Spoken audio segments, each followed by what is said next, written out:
क्या सरकार गरीबों को अनाज कम बांटकर भविष्य में बचे हुए अनाज को, जैसे आज भी बचा हुआ गेहूं और चावल ऑलरेडी इथेनॉल बनाने में इस्तेमाल हो रहा है, तो क्या सरकार इस तरह से अनाज की कटौती कर कर इथेनॉल की तरफ उसे मोड़ना चाहती है? इस विषय पर आज के सत्र में चर्चा होगी, क्योंकि अल्टीमेटली ये उत्तर दक्षिण की लड़ाई के साथ बचा हुआ अनाज का क्या होगा, ये बड़ा सवाल है।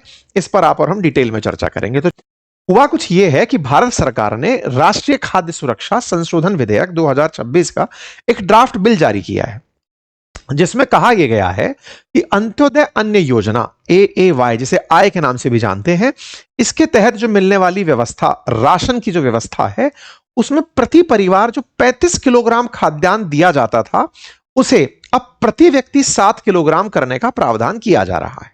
बोले ये क्या मतलब हुआ? 35 किलोग्राम प्रति परिवार मिला करता था। परिवार में एक सदस्य है, 2 हैं, 3 हैं, 4 हैं, 5 हैं, आपको 35 किलोग्राम ही मिलता था। 5 से अधिक हैं तो भी 35 ही, 5 से 6, 7, 8 जितने भी हैं 35 किलोग्राम प्रति परिवार अनाज मिला करता था। अब सरकार प्रति परिवार में उपस्थित जो सदस्य हैं उनके आधार पर व्यक्ति 7 किलोग्राम देने का प्लान कर रही है, लेकिन केवल 5 तक ही। ऊपर 6 हो गए तो फिर आपको यह नहीं कि 42 केजी मिलने लगेगा। तो इसके अंदर होने क्या वाला है? एक व्यक्ति है तो 7 किलोग्राम ही अनाज मिलेगा, 2 हैं तो 14 किलोग्राम ही मिलेगा। पहले 2 सदस्यों वाले परिवार को भी 35 किलोग्राम अनाज मिला करता था।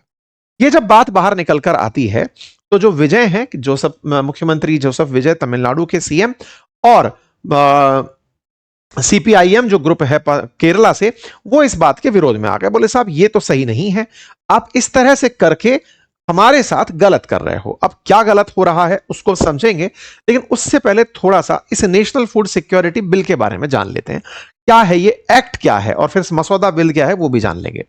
एक्ट क्या है? एक्ट हमारे संसद के द्वारा 2013 में पारित किया गया एक ऐसा बिल था जिसमें यह तय किया गया कि हमारे देश के अंदर अंत्योदय अन्न योजना सबसे गरीब परिवारों के लिए और प्राथमिक परिवार योजना प्रायोरिटी हाउस होल्ड्स के लिए लागू की गई, जिसमें यह तय किया गया कि देश के ग्रामीण क्षेत्रों में 75% और शहरी क्षेत्रों के 50% लोग जो गरीबी रेखा में हैं, अत्यधिक गरीब हैं, उन्हें कैसे मुफ्त में अन्न उपलब्ध कराया जा सके।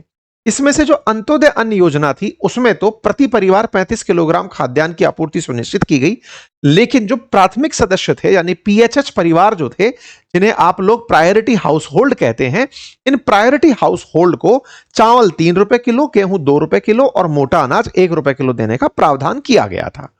इस प्रकार से देश के अंदर गरीबों को खाद्यान्न मिलता रहे, यह सुनिश्चित करने का काम हुआ।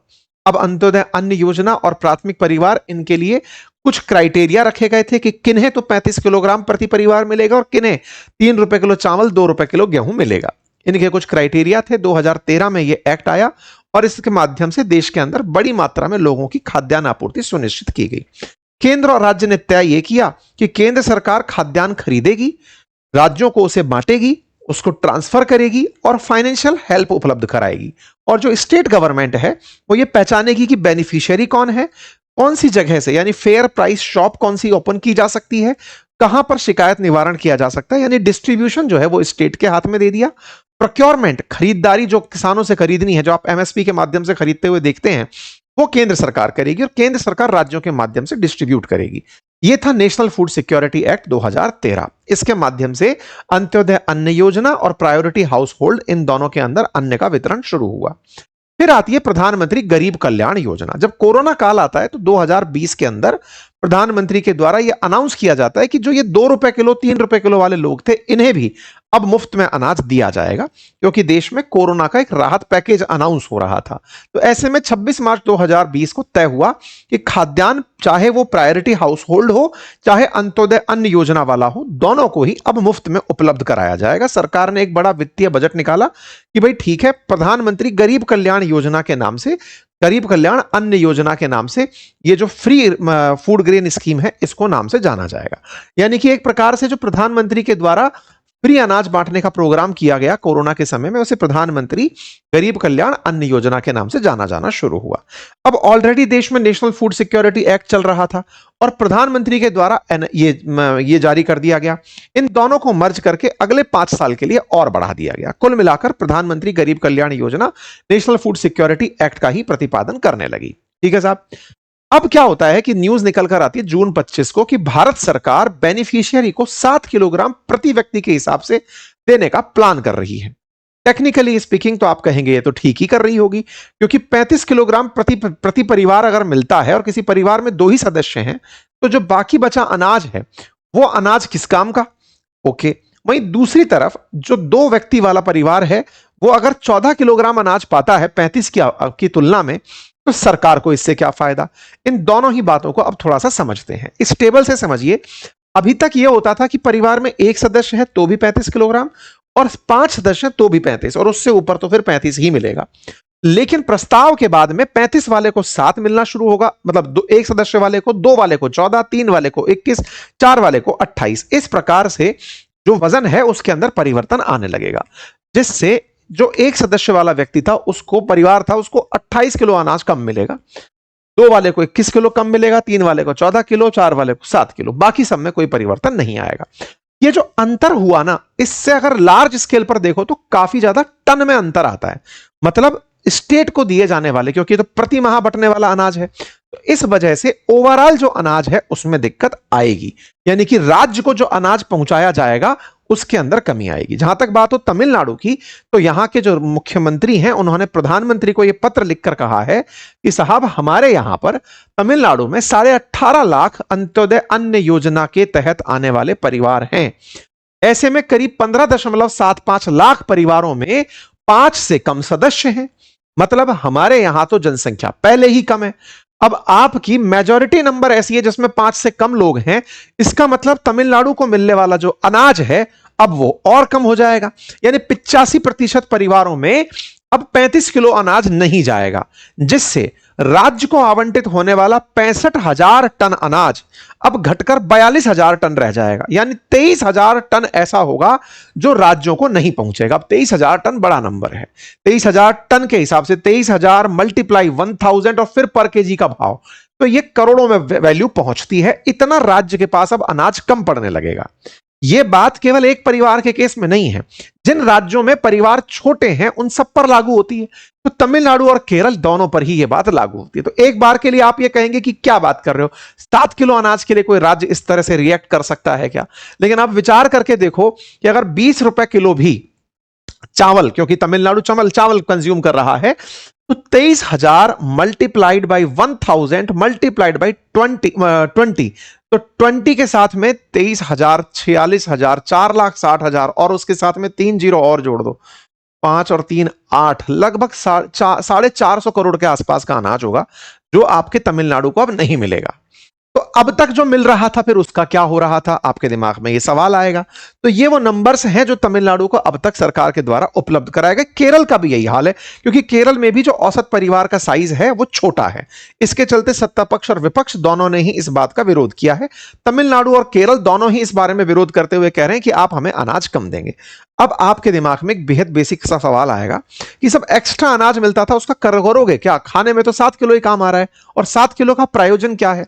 असल में यह माना जाता है कि एक स्वस्थ व्यक्ति 250 ग्राम अनाज कंज्यूम करता है एक दिन के अंदर, लेकिन उसके साथ वो दाल और सब्जियां या फिर तेल या फिर प्रोटीन जो भी सोर्सेज हैं वो उनको भी कंज्यूम करता है। लेकिन जो व्यक्ति अंत्योदय अन्न योजना में आ रहा है उसके लिए केवल 250 ग्राम अनाज देकर आप अन्य जिम्मेदारियों से नहीं बच सकते। तो जिन परिवारों के सदस्य कम हैं वो इस अतिरिक्त अनाज से अपनी खाद्यान्न के अतिरिक्त जो जरूरतें थी उसे भी पूरा कर लेते हैं। यानी कि 250 ग्राम अनाज की जगह हो सकता है वो 500 ग्राम अनाज कंज्यूम कर रहा हो, या अतिरिक्त बचा हुआ 250 ग्राम उसको वो बार्टर करके दाल लेकर आता हो, या उसे बार्टर करके अपने लिए घी तेल जो भी उसकी आवश्यकता की चीजें हैं वो उन्हें लेकर आने का प्रयास करता हो। बोले ऐसा करके आप उन गरीबों के साथ जो इस अतिरिक्त अनाज पर निर्भर थे उनके साथ आप पार्शियलिटी कर देंगे, आप उनके लिए ठीक नहीं करेंगे। जहां तक बात है उत्तर भारतीय राज्यों की, वहां पर प्रति परिवार में सदस्य 5 से ऊपर ही हैं या 5 के लगभग ही हैं, तो उन्हें इसका ज्यादा नुकसान नहीं होगा जितना नुकसान हमें होगा। तो दक्षिण भारतीय राज्यों का इस प्रकार से इस घटना पर रिएक्शन आया। लेकिन अब यहां पर एक सवाल और आता है, आप तो अमीर राज्य हो, अमीरी की बात सुन लो। असल में एक डेटा बाहर आया जिससे पता चला कि गरीबी की अगर परसेंटेज देखी जाए तो तमिलनाडु में वो मात्र 3.62% है। मतलब आप ये समझिए कि पर कैपिटा अगर हम वो देखें स्टेट डोमेस्टिक प्रोडक्ट के अंदर, अगर हम नहीं, एक डेटा था मेरे पास, हाँ ये रहा, पॉवर्टी के रेट की अगर हम बात करें, हाँ तो 2.2% ही तमिलनाडु के अंदर लोग गरीब हैं, और केरला के अंदर तो 0.555% है, मतलब 1% से भी कम है। वहीं पर उत्तर प्रदेश, बिहार, मध्य प्रदेश, राजस्थान, यहां पर अगर आप देखें, झारखंड, तो यहां पर 20% से ऊपर गरीबी है, राजस्थान में 15% गरीबी है। तो बोले यहां पर जब ये राज्य गरीब हैं, जिनको गरीब राज्य कहा गया है, उन्हें सही मायने में जरूरत होनी चाहिए, तो उनके यहां जनसंख्या ज्यादा है, उन तक तो अनाज पहुंच ही रहा है। आप अमीर राज्य हो, अमीर राज्य होकर के अगर जनसंख्या का मुद्दा उठाकर कि हमारे तो जनसंख्या कम है उसका हमें पनिशमेंट दे रहे हो, क्या यह पॉइंट उठाना सही है? अब देखो, इस सही गलत का फैसला तो आप जिस भी क्षेत्र से होंगे अपने पक्ष में कर लेंगे, लेकिन जहां तक बात है तमिलनाडु की और केरल की, यहां से एक प्रश्न निकलता है कि जिन राज्यों में, जब आपको यह पता है कि भारत सरकार को भी पता होगा कि इन राज्यों में औसत सदस्य जो हैं परिवार के वो ज्यादा हैं, और साथ ही साथ में यहां पर गरीबी भी है, यहां तो अनाज बंटता रहेगा, तो इस योजना को लाकर के आप बचा क्या रहे हो? तो सरकार कह रही है कि हम समानता स्थापित कर रहे हैं। कैसे? बोले 7 किलोग्राम वाले को 14 किलोग्राम क्यों मिले? मान लीजिए परिवार में 2 ही सदस्य हैं और उसे 35 किलोग्राम अनाज मिल रहा है, तो हम तो न्याय को स्थापित कर रहे हैं। 15 किलो अनाज एक आदमी खा रहा है और एक तरफ 7 किलो खा रहा है, हम तो न्याय लेकर आ रहे हैं। वास्तविकता में सवाल यह भी है कि राज्य सरकारें पूछ रही हैं कि आप इस अनाज को बचा करके इसे कहीं दूसरी तरफ तो डाइवर्ट नहीं करने वाले हो। दूसरी तरफ से मतलब क्या है कि साहब, आप इस बचे हुए अनाज से जो पोषक तत्व की पूर्ति नहीं कर पा रहे हैं, लोग उससे कुछ और कापी लेते, उससे कुछ और पोषण पूर्ति कर लेते, तो पहले जो उसके अंदर परेशानियां हैं उन्हें रिजॉल्व कर लेते ना। बोले जैसे बोले अंत्योदय अन्न योजना में गरीब जिनको माना गया वो 2011 के आंकड़ों से है, 2021 के आंकड़े अभी तक आए नहीं, जनगणना 2026 की अभी हुई नहीं, और उससे पहले आप ड्राफ्टिंग में आ गए। बोले कम से कम उन प्रॉब्लम्स को रिजॉल्व कर लेते कि कम से कम छोटे परिवारों का राशन घटा रहे हो तो इसके पीछे का क्या किरदार है, बड़े परिवारों को भी आप लाभ नहीं दे पा रहे हो, राज्यों के बीच जो असमानता है उनको दूर नहीं कर पा रहे हो, पोषण को दूर नहीं कर पा रहे हो, सूचना आपके पास पुरानी है, और जो माइग्रेट कर गए किसान या माइग्रेट कर गए मजदूर जो इधर से उधर दूसरे राज्यों में, या फिर पीओएस मशीन पर किसी को दिक्कत आ रही है, उन प्रॉब्लम्स को रिजॉल्व करने की बजाय घटा कैसे दें उस पर प्लान कर रहे हो। तो बोले इसका हमारे पास सॉल्यूशन होना चाहिए, लेकिन क्या आप इस अतिरिक्त चावल से इथेनॉल पैदा करना चाहते हो? बोले ये भी बता दो, क्योंकि अल्टीमेटली एनएफएसए संशोधन से अगर आप चावल की तरफ इनको ले गए, क्योंकि फूड कॉर्पोरेशन ऑफ इंडिया को बचा हुआ जो अतिरिक्त चावल होगा, अतिरिक्त गेहूं होगा, उसी से ही इथेनॉल बनाया जा रहा है, तो कहीं इथेनॉल के लिए तो ये सब नहीं हो रहा है। बाकी आपको क्या लगता है, दक्षिण भारतीय राज्यों की यह बात सही है, जायज है, या सरकार इस बचे हुए मतलब ग्रेन को इथेनॉल में कन्वर्ट कराने के लिए यूज करना चाहती है?